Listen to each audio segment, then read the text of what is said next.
The stagecoach rattled violently as it approached Ely, Nevada, dust clouds billowing in its wake like angry ghosts. Sophia Evans clutched her small leather-bound journal to her chest, knuckles white with tension. 19 years old and halfway across the country, she was about to meet the man she'd agreed to marry, a cattle rancher named Garrett Kane who had advertised for a wife in the Eastern papers. "Last stop before Ely, miss," the driver called back. "We'll be there before sundown."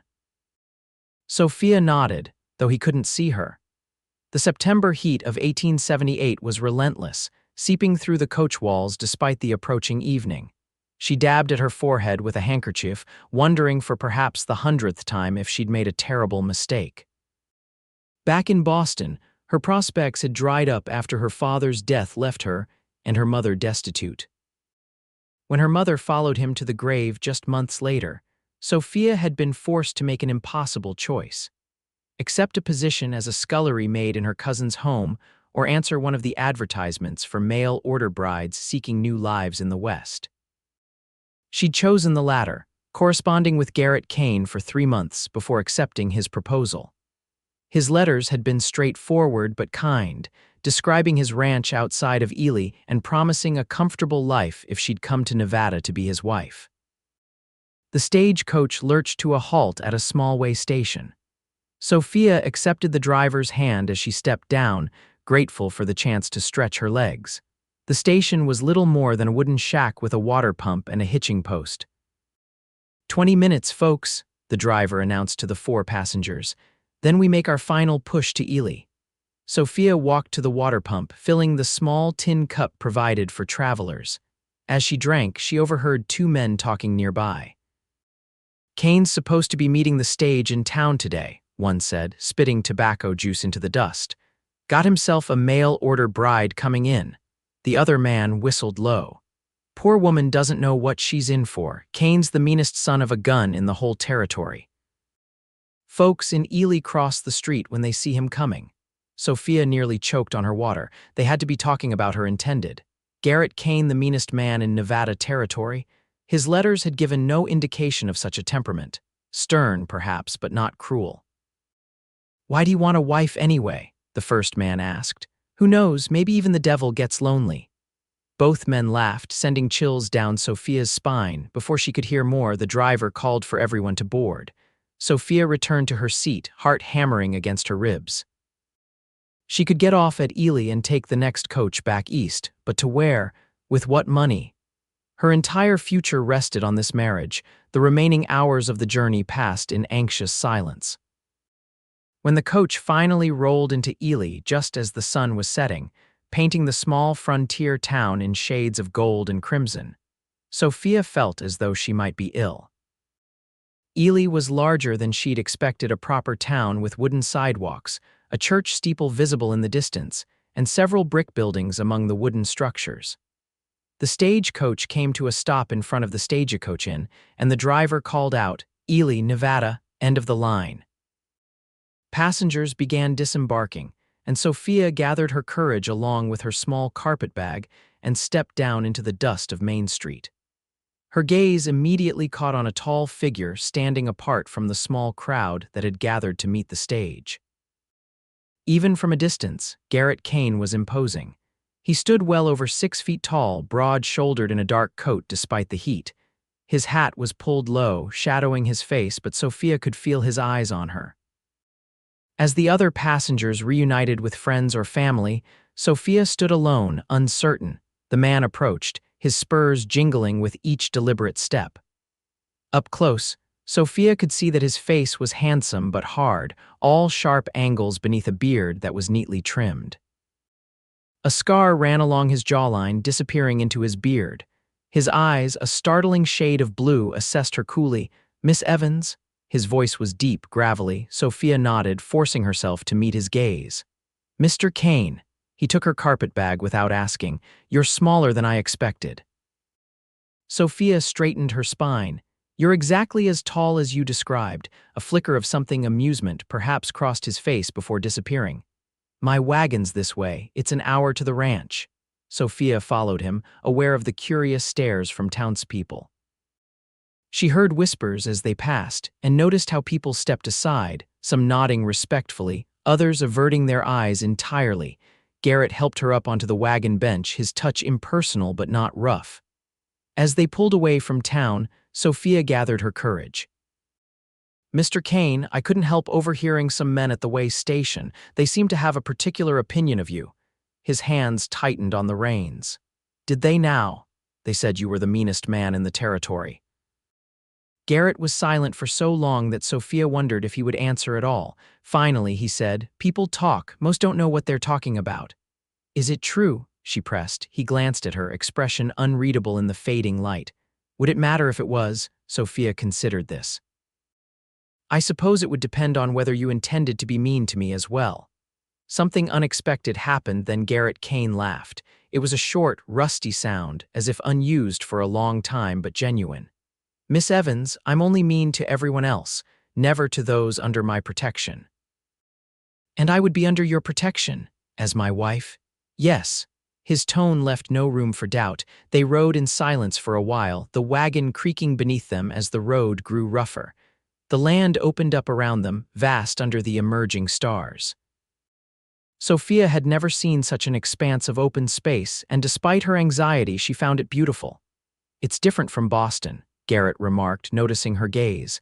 "Very," she agreed, "but not in an unpleasant way," he nodded. "The ranch is in a valley beyond those hills. Good water, good grazing land. How many cattle do you have?" "Nearly 2,000 head. 5 ranch hands live in the bunkhouse. The foreman, Samuel Tate, has his own cabin. Then there's Martha, who cooks and keeps house." Sophia absorbed this information, relieved to hear there was another woman on the property. "In your letters, you mentioned wanting children." Garrett's profile was stern in the moonlight. "A man needs heirs. And what about what a woman needs, Mr. Kane?" He turned to look at her fully then, his expression softening slightly. "What do you need, Miss Evans?" "Safety, respect, perhaps in time, affection." Sophia surprised herself with her boldness. Garrett was quiet again before saying, "I can promise the first 2 immediately, the third might take time on both our parts." It was an honest answer, more honest than Sophia had expected. "I appreciate your candor." As they crested a hill, Garrett pointed ahead. "There it is." In the valley below, Sophia could make out the shapes of buildings, a large main house and several smaller structures scattered around it. A lantern burned in one window, a beacon in the darkness. "Welcome to the Broken K," Garrett said, a note of pride in his voice. As they approached, Sophia could see that the main house was impressive 2 stories, built of sturdy logs with a wide porch wrapping around it. It was larger than she'd imagined from his letters, speaking to a prosperity he'd been modest about. A woman emerged from the front door as they pulled up, wiping her hands on her apron. She was in her 50s, gray-streaked hair pulled back in a severe bun. "Martha," Garrett acknowledged as he helped Sophia down. "This is Miss Evans." Martha gave Sophia an appraising look before nodding. "Got your room ready, Miss Evans. Supper's waiting." "Thank you," Sophia said, grateful for the simple kindness after the long journey. Inside, the house was surprisingly comfortable. Solid furniture, clean floors, a large fireplace with a bearskin rug before it. It was a man's house, lacking feminine touches but well kept. "You'll sleep in the guest room tonight," Garrett said, setting her bag down at the foot of the stairs. "We'll be married by the pastor on Sunday if that suits. 4 days away." Sophia nodded, though her stomach fluttered nervously. "That's acceptable." Martha showed her upstairs to a pleasant room with a freshly made bed and a washstand with clean water. "Mr. Kane had me put in that rocking chair last week," Martha said, nodding to a handsome oak rocker by the window. "Said a lady might want to sit and read." The small consideration touched Sophia unexpectedly. That was thoughtful of him. Martha's expression was unreadable. "Mr. Kane can be thoughtful when he chooses to be." She hesitated, then added, "Don't let the talk in town fool you, Miss Evans. He's a hard man, not a cruel one." After Martha left, Sophia washed the travel dust from her face and hands, changed her dress, and went downstairs for supper. Garrett was waiting at the table, standing until she took her seat. The meal was simple but good: roast beef, potatoes, fresh bread. Garrett ate methodically, asking practical questions about her journey. Sophia answered, studying him when he wasn't looking. In the lamplight, his face was less severe, though no less imposing. "I should warn you," he said as Martha cleared their plates. "I have business in town tomorrow. There's a man who owes me money. It might get unpleasant." "Is this why people think you're mean?" Sophia asked directly. Garrett's mouth twitched. "Partly, I expect debts to be paid and promises to be kept. Not everyone appreciates that. And the other part." He considered her for a long moment. 3 years ago, a group of rustlers tried to steal my cattle. I tracked them down and dealt with them myself. The sheriff was displeased that I didn't wait for him, but he didn't argue with the results." "You killed them?" Sophia asked quietly. "2 of them. The third I brought back to stand trial." Garrett's gaze was steady. "I protect what's mine, Miss Evans. Some call that mean. I call it necessary." Later, alone in her room, Sophia sat in the rocking chair and watched the moonlight spill across the unfamiliar landscape. Garrett Kane was not what she'd expected, neither as gentle as his letters had suggested, nor as terrible as the men at the way station had claimed. She'd known this arrangement wouldn't be based on love, but she'd hoped for kindness. Perhaps Garrett's particular brand of protection was as close to kindness as a man like him could come. She would have to decide if that was enough. Morning came early at the Broken K. Sophia woke to the sounds of the ranch coming to life, men calling to each other, horses nickering, the clang of the breakfast triangle. She dressed quickly in one of her plainer dresses and made her way downstairs. Martha was in the kitchen, frying bacon and eggs. "Morning, Miss Evans." "Mr. Kane's already seen to the horses, but he'll be in directly." As if on cue, the back door opened and Garrett entered, removing his hat. He'd shaved, Sophia noticed, the scar on his jaw more visible without his beard. It made him look younger, though no less formidable. "Miss Evans," he said with a nod. "Sleep well?" "Yes, thank you," she replied, noticing that despite his rough appearance, his manners were impeccable. After breakfast, Garrett announced he was heading into town. "You're welcome to come along if you'd like to see more of Ely." Sophia accepted, curious about the town that would be her new home and, if she was honest, about the business Garrett had mentioned the night before. They rode in the wagon, the morning sun already hot on their backs. Garrett pointed out landmarks as they went: the creek that never ran dry, the old Indian trail that cut through his property, the neighboring ranch owned by a family named Pearson. "We don't get along," he said tersely of the neighbors. "Why not?" "Old disagreements, water rights mainly." He didn't elaborate further. Ely looked different in the daylight, busier, more colorful. Garrett helped Sophia down from the wagon in front of the general store. "I need to see a man about that debt," he said. "Will you be all right here for a while, Mrs. Peterson, the owner's wife, can help you with anything you need." Sophia nodded, and Garrett left her with a tip of his hat. Through the store window, she watched him stride purposefully down the street toward the saloon, his posture tense. Inside the general store, Mrs. Peterson was delighted to meet Mr. Kane's bride-to-be and happily showed Sophia around, pointing out fabrics and household items she might need. Other customers watched curiously, some whispering behind their hands. Finally, a young woman about Sophia's age approached. "You're really marrying Garrett Kane?" she asked bluntly. "I am," Sophia replied, raising her chin slightly. The woman shook her head. "I'm Grace Miller. My father owns the livery. Everyone's talking about you. Are they?" "They are. They're taking bets on how long you'll last before you run screaming back east."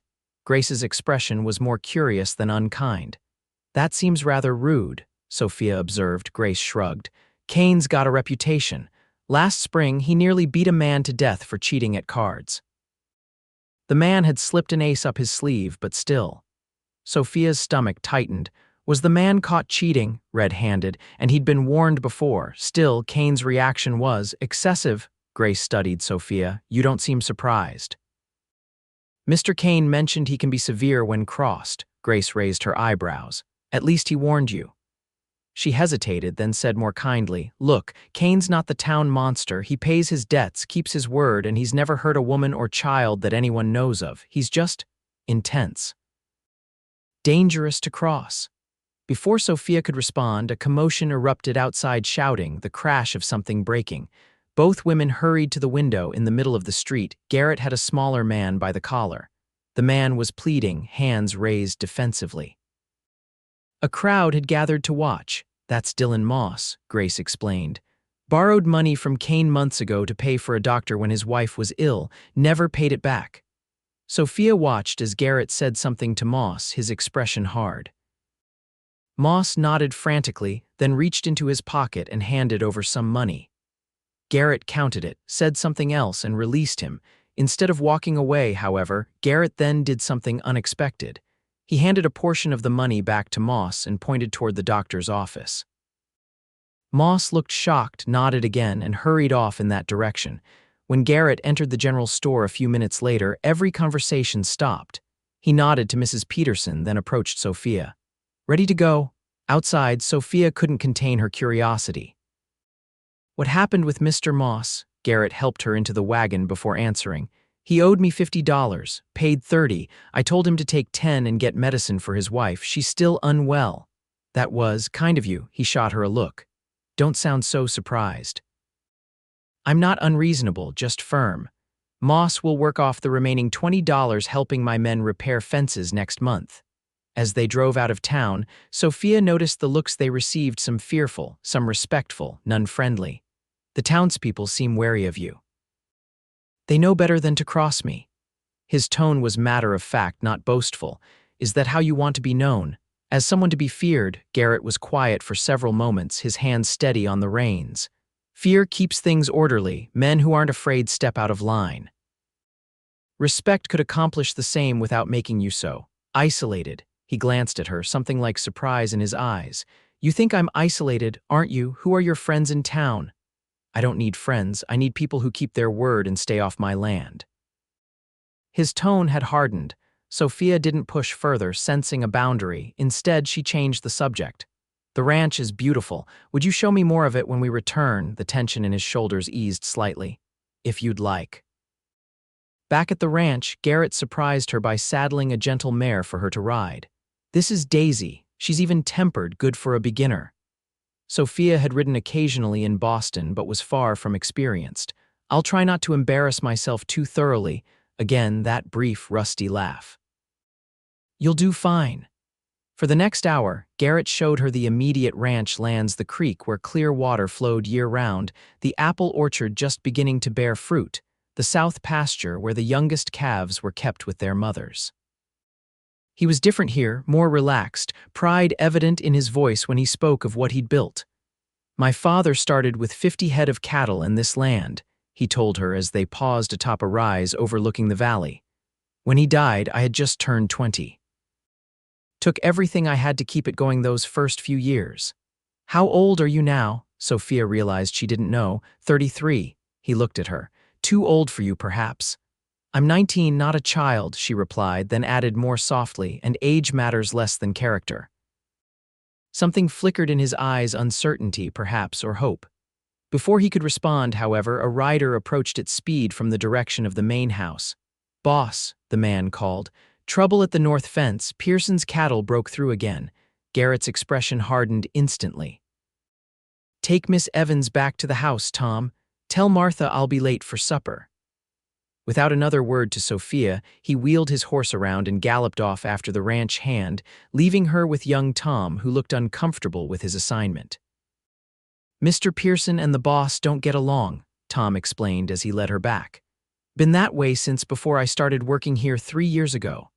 "So I gathered," Sophia replied, wondering what else about Garrett Kane she had yet to discover. That evening, Garrett returned after dark, his expression thunderous, a bruise forming on his cheekbone. Martha clucked disapprovingly as she set out a plate of food that had been keeping warm. "Fighting again," she muttered. "Like schoolboys, the both of you." Garrett ignored her, eating mechanically. Sophia watched him, gathering her courage to speak. "What happened with Mr. Pearson?" she finally asked. Garrett's jaw tightened. "Nothing that concerns you. If I'm to be your wife in 3 days' time, I think it does concern me." He set down his fork with deliberate care. "Pearson let his cattle through my fence. Again, claims it was an accident. It wasn't. Why would he do that deliberately? Because he wants the water rights to the creek and I won't sell. He thinks if he makes enough trouble, I'll give in." Garrett's eyes narrowed. "He's wrong. And the bruise, words were exchanged, then fists. He said it as if it were the most natural progression in the world, Sophia sighed. Is violence always your first solution? For the first time, Garrett looked genuinely angry with her. You don't understand this place yet, Miss Evans. Out here, a man who won't stand his ground loses everything. I've built this ranch from nearly nothing. I won't let Pearson or anyone else take what's mine. I'm not suggesting you should, Sophia replied calmly. I'm wondering if there might be other ways to resolve conflicts, ways that don't involve you coming home injured. His anger faded slightly, replaced by something like puzzlement. You're concerned for me. Of course I am. We're to be married. Garrett studied her for a long moment, then nodded once. I'll consider your words, but understand this: I won't change who I am. If that's what you're hoping for, you should take the next stage east. I'm not asking you to change, Sophia said quietly. Just to consider that there might be more than one kind of strength. Later that night, unable to sleep, Sophia stood at her bedroom window and watched the moonlight silvering the landscape. The sound of a door opening and closing drew her attention to the yard below, where Garrett emerged from the house. He walked to the corral fence and leaned against it, staring out at the night, his posture suggesting deep thought. Sophia wondered what kind of marriage they would have. He was not cruel, as she'd feared, but he was hard-shaped by this harsh land and the struggle to survive in it. Could there be room in his life for tenderness, for love, or would she forever be just another piece of property he protected fiercely? The next day passed in preparations for Sunday's wedding. Martha helped Sophia press her best dress, a deep blue silk she'd brought from Boston. Garrett was absent most of the day, dealing with ranch business, but when he returned in the evening, he brought a small package wrapped in brown paper. For tomorrow, he said gruffly, handing it to her before retreating to wash for dinner. Alone in her room, Sophia unwrapped the package to find a delicate silver hairpin with a small pearl set in it. The gift was unexpected and surprisingly thoughtful, practical yet beautiful. Perhaps there was more to Garrett Kane than met the eye. Sunday dawned clear and warm. Sophia dressed carefully, pinning her dark hair up with Garrett's gift. When she descended the stairs, she found him waiting in the parlor, dressed in a black suit that made him look even more imposing than usual. For a moment, he simply stared at her, something indefinable in his expression. Then he said quietly, "You look lovely, Miss Evans." "Thank you, Mr. Kane." She noticed he'd trimmed his beard again and polished his boots to a shine. The ceremony at Ely's small white church was brief and sparsely attended. Martha came, along with Samuel the foreman and two of the ranch hands. A few townspeople filled the back pews, curiosity overcoming their wariness of Garrett. Pastor Mitchell spoke of duty and respect, making no flowery allusions to love. When it came time to exchange vows, Garrett's voice was steady, his eyes never leaving Sophia's face. When he slipped a simple gold band onto her finger, another surprise, as she'd expected no ring at all, his touch was gentle. "I now pronounce you man and wife," the pastor declared. "You may kiss your bride." Garrett hesitated, then leaned down to press his lips briefly to Sophia's. It was a chaste kiss, but she felt his hand tremble slightly against her waist. Afterward, there was a small reception at the town's only restaurant. Martha had arranged for a cake, and someone had brought flowers. Sophia accepted congratulations from people whose names she tried to commit to memory. Aware of Garrett's watchful presence at her side, Grace Miller approached, offering genuine good wishes. "You surprised everyone by going through with it," she whispered to Sophia. "Half the town thought you'd run off." "I keep my promises," Sophia replied simply. As they prepared to leave, Dylan Moss, the man Garrett had confronted over the debt, approached hesitantly. To Sophia's surprise, he extended his hand to Garrett. "Thank you for the medicine money, Mr. Kane," he said. "The doctor says Emily's improving." Garrett shook his hand briefly. "Good, I'll expect you at the ranch next week for those fence repairs." "Yes, sir, I'll be there." Moss turned to Sophia. "Congratulations, Mrs. Kane.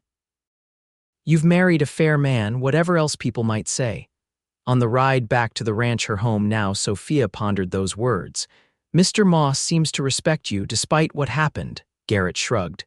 "I could have taken all his money, I didn't. He knows I'll work him hard on those fences, but I won't work him unfairly." Is that your version of kindness, being fair rather than exploitative? He glanced at her, frowning slightly. You ask uncomfortable questions, Sophia. It was the first time he'd used her given name. She liked the sound of it in his deep voice. A wife should know her husband's mind. And a husband his wife's, he countered, if he wishes to understand her, yes. Garrett was silent for a moment. What is it you want to know? Why did you advertise for a wife? The truth, please. He didn't answer immediately, his eyes on the road ahead. Finally, he said, loneliness, partly. A man isn't meant to live alone indefinitely, the desire for children, as I mentioned, and he hesitated. And, Sophia prompted gently. And I'm tired of being feared, he admitted, so quietly she almost didn't hear him over the wagon wheels.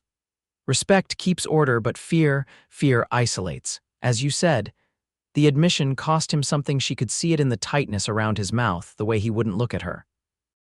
Sophia reached out impulsively and placed her hand on his arm. Thank you for telling me the truth. That night, as husband and wife, they faced the inevitable awkwardness of their first night together. Garrett showed her to the master bedroom, a large room with a 4-poster bed and solid oak furniture. He'd had Martha move her things while they were at the wedding. I'll give you privacy to prepare, he said stiffly, leaving her alone. Sophia changed into her nightgown, her hands shaking slightly. She'd known this moment would come, had prepared herself for it, but now that it was here, she found herself nervous. Not afraid somehow, she trusted that Garrett wouldn't hurt her, but uncertain. When he returned, he'd removed his jacket and boots but was otherwise still dressed. He stood awkwardly just inside the door. If you wish to wait, he said haltingly, until we know each other better. Sophia took a deep breath. I think perhaps that would be wise, not too long, but… A little time. Relief crossed his face, followed by something like gratitude. I'll sleep in the chair then. Don't be ridiculous, Sophia said with more confidence than she felt. The bed is quite large enough for both of us without intimacy. And so they slept that first night as husband and wife, a careful distance between them in the large bed. Sophia woke once in the night to find Garrett watching her, his expression softer in the darkness than she'd ever seen it. Is something wrong? She whispered. No, he replied quietly. Just still surprised you're here. With that admission hanging in the air between them, they both drifted back to sleep. The following weeks brought adjustment and discovery as Sophia settled into life at the Broken K. She learned the rhythms of the ranch, made the house more her own with small touches, and gradually came to know the man she'd married. Garrett was, she discovered, a man of contradictions. Hard with those who crossed him, yet fair in his dealings. Reserved in his emotions, yet occasionally capable of surprising tenderness. He brought her wildflowers one evening, awkwardly presenting them without explanation. Another day, he returned from town with a book he thought she might enjoy. They developed a routine. Mornings began early, with breakfast shared as Garrett outlined his plans for the day. Evenings found them in the parlor, Sophia reading or sewing while Garrett went over the ranch accounts. They talked more each day, small conversations growing longer as comfort grew between them. Physical intimacy came gradually. First a kiss goodnight that lingered longer than necessary, then his hand finding hers as they sat together in the evening. Finally, 3 weeks after their wedding, Sophia turned to him in bed and whispered, I'm ready. Garrett proved as considerate in this as he'd been in other matters, his strength tempered by a gentleness she suspected few had ever witnessed. Afterward, he held her close, his fingers tracing patterns on her bare shoulder. You're not what I expected, he murmured. Sophia smiled against his chest. Nor you, I thought I was marrying the meanest man in Texas. Nevada, he corrected with a soft chuckle. Wherever, she said, lifting her head to look at him. You're not nearly as terrible as your reputation suggests. His expression grew serious. Only because it's you, with everyone else, he shrugged. The reputation serves its purpose. Life settled into a pattern that was, if not precisely blissful, then comfortable and increasingly warm. Sophia became more involved in the running of the ranch, keeping the books with greater precision than Garrett ever had, and suggesting improvements to the house and grounds that he almost always approved.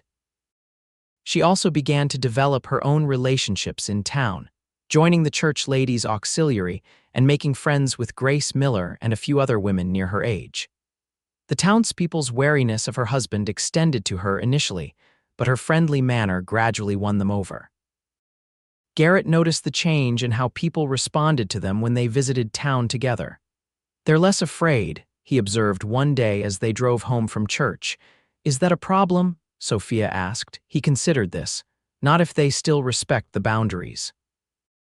As autumn deepened toward winter, tensions with the neighboring Pearson ranch escalated again.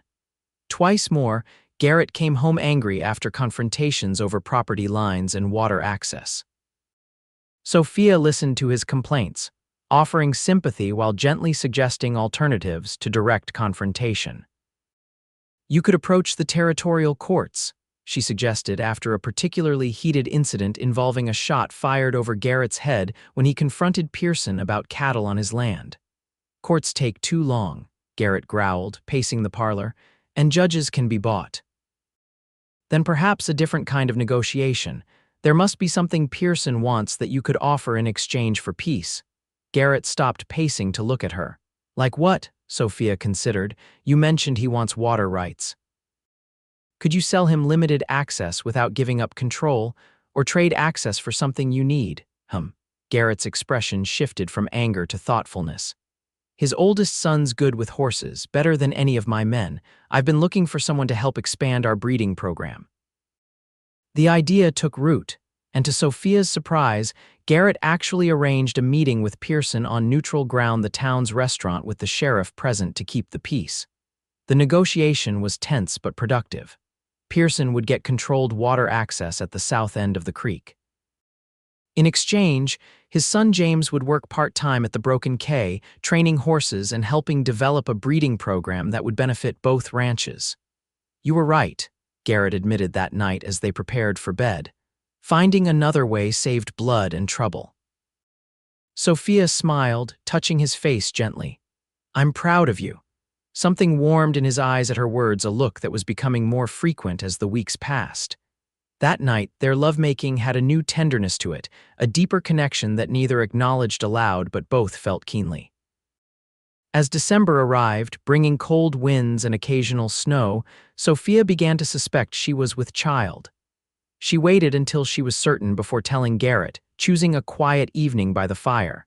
"I have news," she said, setting aside her sewing. Garrett looked up from his newspaper, brows raised in question. "We're going to have a baby. In summer, I think. July, perhaps." For a moment, he simply stared at her. Then he set the paper aside and crossed to where she sat, kneeling before her chair. Wordlessly, he placed a hand on her still, flat stomach, his expression a mixture of wonder and fear. "Are you pleased?" Sophia asked softly. "Pleased?" Garrett repeated, his voice hoarse. "Sophia, he swallowed hard, then leaned forward to press his forehead against hers. "Yes." "More than I can say." The months that followed brought changes to the Broken K and to its master. As Sophia's body rounded with child, Garrett's sharp edges seemed to soften. He remained firm with his men and vigilant about his property, but the dangerous spark that had earned him his fearsome reputation appeared less frequently. He became protective of Sophia to a degree that sometimes frustrated her, insisting she rest more and take fewer trips to town as her pregnancy progressed. When she objected, they had their first real argument, a heated exchange that ended with Garrett storming out to the stables. He returned an hour later, contrite. "I'm not good at this," he admitted, sitting beside her on the porch swing. "I've never had anyone I cared about enough to worry over." Sophia took his hand. "And I'm not used to being treated as if I might break. We'll both have to adjust." Spring brought new life to the ranch, calves in the pastures, foals in the stables, and the promise of their own child growing stronger each day. Sophia's friendship with Grace Miller deepened, and she was pleased when Grace began to show interest in Samuel, the ranch foreman. "He's nothing like your husband," Grace commented during a visit to the ranch. "So easygoing and full of jokes." "Perhaps that's what makes him right for you," Sophia replied with a smile. "Just as Garrett is right for me." Grace looked skeptical. "Is he, though, truly?" Sophia considered the question seriously. He's not an easy man, but he's a good one." And she hesitated, then admitted what she'd only recently acknowledged to herself. "I love him." "Does he love you?" Grace asked gently. I think so. He hasn't said it, but he shows it in his way. Indeed, Garrett's actions spoke of deepening feelings, even if he struggled to voice them. He read to Sophia in the evenings, his deep voice giving life to the words on the page. He brought her wildflowers and the first strawberries of the season. When they received news that Dylan Moss's wife had finally recovered from her long illness, Garrett privately forgave the remainder of his debt. Most tellingly, he began to join Sophia more frequently on her visits to town, making efforts to be less intimidating to the townspeople. He still commanded respect, but increasingly it was respect born of admiration rather than fear. In June, as Sophia's time grew near, Garrett hired a midwife to stay at the ranch. Mrs. Reynolds was a no-nonsense woman who had delivered half the babies in the county and was not the least bit intimidated by Garrett's reputation. You'll stay out from underfoot when the time comes, she informed him bluntly on her arrival. Men are useless in a birthing room. To Sophia's amusement, Garrett merely nodded, accepting the command without argument. On a sweltering July morning, Sophia's labor began. Garrett, true to his promise to Mrs. Reynolds, stayed out of the way but remained close by, pacing the hallway outside their bedroom. The hours stretched on, and as Sophia's cries became more frequent, his composure began to crack. Samuel found him in the barn late that afternoon, methodically chopping wood that wasn't needed in the summer heat. "Boss, you're going to work yourself to death," the foreman said mildly. Garrett wiped sweat from his brow. Can't just sit and listen to her suffering. Mrs. Kane is strong, and Mrs. Reynolds knows her business. What if something goes wrong? The question revealed a vulnerability Garrett rarely displayed. What if I lose them? Samuel clapped a hand on his shoulder. Faith, boss, that's all any of us have at times like these. As the sun began to set, Martha appeared at the barn door. Mr. Kane, it's time. Garrett dropped the axe and ran for the house, taking the porch steps 2 at a time. In the upstairs hallway, Mrs. Reynolds met him with a tired but triumphant smile. You have a son, Mr. Kane, a strong, healthy boy, and your wife is asking for you.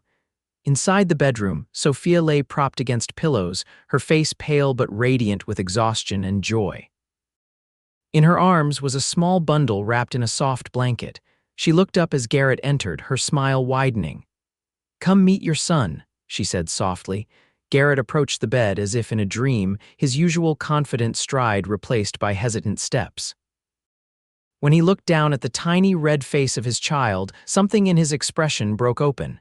He's perfect, he whispered, reaching out to touch the baby's cheek with one finger. Would you like to hold him? Garrett looked momentarily terrified, then nodded. Carefully, Sophia transferred the bundle to his arms. The contrast was striking, this large, formidable man cradling something so small and delicate. The baby squirmed, then settled, tiny fist escaping the blanket to curl around Garrett's finger. What shall we name him? Sophia asked. Garrett considered, his eyes never leaving his son's face. Samuel, after my father. Samuel Kane, Sophia tested the name. It's perfect. That night after Mrs. Reynolds had shown Garrett how to change and swaddle the baby, and Sophia had nursed him to sleep in the cradle beside their bed. Husband and wife lay together in the quiet darkness. Thank you, Garrett said, his arm around her shoulders, for our son, for coming here, for... He struggled, then finally said simply, for everything. Sophia turned to face him in the darkness. Garrett, I need to tell you something. What is it? Concern edged his voice. I love you. The words hung in the air between them, honest and vulnerable. Garrett was silent for so long that Sophia began to worry she'd spoken too soon. Then his arms tightened around her and he pressed his face into her hair. I love you too, he said, his voice rough with emotion.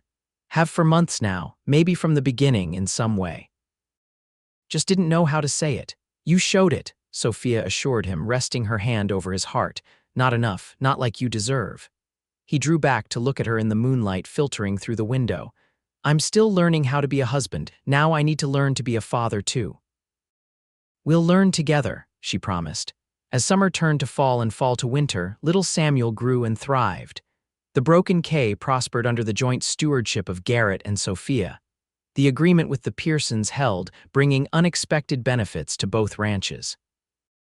Young James Pearson proved to have a true gift with horses, and under his guidance, the Broken K began to develop a reputation for fine stock that rivaled its cattle operation. In town, perceptions continued to shift. Garrett was still respected, feared even, by those who crossed him, but he was increasingly seen as a fair businessman and a contributing member of the community. When the church needed a new roof, his was the largest donation. When a fire destroyed the livery stable, he sent men and materials to help rebuild. Sophia bloomed in her role as wife, mother, and unexpected diplomat. She had a gift for smoothing Garrett's rough edges in public without diminishing his authority. She hosted dinners at the ranch for neighboring families, slowly building a social circle that included even the once hostile Pearsons. At Christmas, the Kanes hosted the first large celebration the ranch had ever seen. Ranch hands and their families gathered in the decorated main house. Grace Miller came with Samuel Tate, their courtship now official. Even Pastor Mitchell made the journey from town to join them. After dinner, as guests mingled in the parlor, Garrett found Sophia by the Christmas tree, little Samuel sleeping in her arms.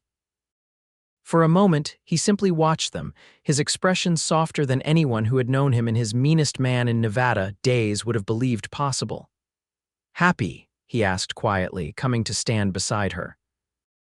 Sophia looked around the room at their home filled with light and laughter, at the life they had built together, and then back at her husband. "Completely, and you," Garrett smiled, a full, genuine smile that transformed his face. "I never imagined this," he admitted, gesturing to encompass the room, their son, her. "Never thought I could have this. Because you were too busy being mean to everyone," she teased gently. He laughed, drawing a few surprised glances from guests who still weren't used to the sound. "Something like that." He touched Samuel's downy head, then leaned down to kiss Sophia, no longer self-conscious about showing affection in company. "Thank you for taking a chance on the Meanest Man in Nevada." "Former Meanest Man," she corrected. "I think you've lost the title." "Good," Garrett said firmly. "Let someone else carry that burden." They stood together, watching their guests and holding their son, the future stretching before them bright with promise. Outside, snow began to fall gently over the Broken K ranch, covering the harsh landscape in softness, much as love had softened the heart of the man who had once been known only for his hardness. 5 years later, the Broken K ranch had nearly doubled in size. With Sophia's careful management of the finances and Garrett's expanding horse breeding program, they had been able to purchase adjacent land when it became available, including a portion of the struggling Pearson property.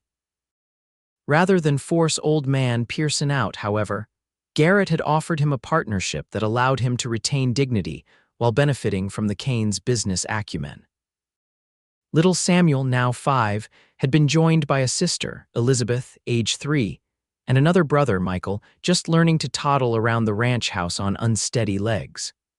The children adored their father, who surprised everyone, himself included, by being a patient and attentive parent. Though still commanding and occasionally stern, Garrett had discovered a capacity for gentleness that extended beyond his immediate family to include a broader circle of those he considered under his protection. Sophia had become a respected figure in Ely, involved in establishing the town's first proper school and organizing assistance for families in need. Her friendship with Grace Miller, now Grace Tate, after her marriage to Samuel, had deepened, and the two women had become the center of a growing community of ranch wives who shared resources and support. The legend of Garrett Kane, the Meanest Man in Nevada, had faded into a story told with amusement rather than fear. Oh, he could still be formidable when crossed a rustler, who made the mistake of targeting Broken K cattle, discovered that to his sorrow, but he was now known more for his fairness than his ferocity. On their 5th wedding anniversary, Garrett surprised Sophia with a trip back east to visit Boston. It was her first return since leaving as a mail-order bride, and the journey was bittersweet. They visited her parents' graves, now properly maintained thanks to funds Garrett had sent to the cemetery, and called on the few relatives who had remained in contact after her departure. "Your cousin seems unpleasant," Garrett observed dryly after they left the home of the woman who would have made Sophia a scullery maid. "She's exactly as I remembered," Sophia replied with a small smile. "Though I admit I take some satisfaction in returning as the wife of a successful rancher rather than as her servant." Garrett squeezed her hand. "You would have been wasted as a servant. You were born to run an empire," she laughed. "The Broken K is hardly an empire." "Not yet," he said with a wink, "but give us another 10 years." When they returned to Nevada, it was with a renewed appreciation for the life they had built together. The harsh beauty of the landscape, the community they had helped shape, the family they had created, all of it had grown precious beyond measure. One evening, as they sat on the porch watching their children play in the yard, Sophia found herself reflecting on the journey that had brought her to this point. "What are you thinking?" Garrett asked, noticing her contemplative expression. "About the first day we met," she replied. "When I overheard those men at the way station calling you the meanest man in the territory." He chuckled, the sound now familiar and treasured. "You were terrified." "I was concerned," she corrected primly, "not terrified." "Liar," he said affectionately. "I saw your face when I approached you at the stagecoach. You looked ready to bolt." "Perhaps a little," she conceded, "but then you said something that made me decide to stay." "What was that?" "You said you were only mean to everyone else, not to those under your protection." Sophia turned to look at him directly. "And you've kept that promise." Garrett's expression grew serious. "It was the truest thing I'd ever said to anyone. I just didn't know then how much you would change what protection meant to me." He reached for her hand. "Before you, it was about keeping what was mine, defending territory. After you, it became about caring, about making life better, not just secure." "You've changed too," she said softly. "The man they feared in town wouldn't have donated land for the new school. Wouldn't have forgiven old man Pearson's debt. Wouldn't have been teaching Samuel to fish this morning with such patience." Garrett glanced at their oldest son, now helping his sister build a structure out of sticks. "I'm still capable of being that man," he admitted. "If anyone threatened you or the children, they'd see how mean I could be." "I know," Sophia said, and she did. The core of steel that had allowed Garrett to survive and thrive in this harsh territory remained, but it was now tempered by compassion, by joy, by love. In the yard, little Elizabeth fell and began to cry. Before Sophia could rise, Garrett was already moving, crossing the distance in long strides to scoop up his daughter. He checked her scraped knee, murmured something that made her giggle through her tears, and carried her back to the porch. "Mama," Elizabeth said, sniffling, "Papa says I'm brave like you." "Is that so?" Sophia smoothed her daughter's hair. "Brave enough to come west all alone to marry the meanest man in Nevada," Garrett said with a wink at his wife. "Isn't that right, Lizzie girl?" Elizabeth frowned in confusion. "But Papa's not mean." "Not to us," Sophia agreed, meeting Garrett's gaze over their daughter's head. "Never to us." As the sun set over the Broken K, painting the sky in shades of gold and crimson much like the day Sophia had first arrived in Ely, she felt a deep contentment settle in her heart. The journey had been unexpected, sometimes difficult, but ultimately more rewarding than she could have imagined. Garrett Kane might once have been known as the meanest man in Nevada territory, but to Sophia, he would always be the man who had kept his first promise to her to be kind to those he loved, even when the rest of the world saw only his strength. And as night fell and they gathered their children for supper, the legend of the meanest man in Nevada faded completely, replaced by the reality of a family bound together by choice, by chance, and by love that had grown from the most unlikely of beginnings.